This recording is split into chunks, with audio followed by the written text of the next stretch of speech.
அலுவலகத்தில் இருந்த இளம்பெண்ணை கடத்தி பாலியல் பலாத்காரம் செய்த இளைஞர் கைது செய்யப்பட்டுள்ளார்.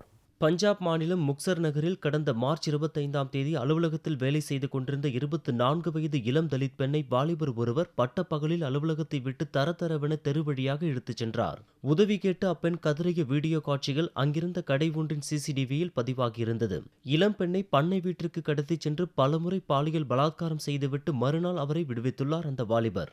5 நாட்கள் கழித்து போலீசில் பாதிக்கப்பட்ட பெண் புகார் தெரிவித்துள்ளார். இதுகுறித்து வழக்கு பதிவு செய்த காவல்துறையினர் குற்றவாளியை தேடி வந்தனர். இதனிடையே சம்பவம் நடந்து 20 நாட்களுக்கு மேலான நிலையிலும் இதுவரை குற்றவாளியை காவல்துறையினர் கைது செய்யாததால் பாதிக்கப்பட்ட பெண் தனது தந்தையுடன் தேசிய தாழ்த்தப்பட்டோர் ஆணையத்திடம் முறையிட்டுள்ளார். இந்த நிலையில் குற்றச்சாட்டுக்கு ஆளான வாலிபர் கைது செய்யப்பட்டுள்ளார்.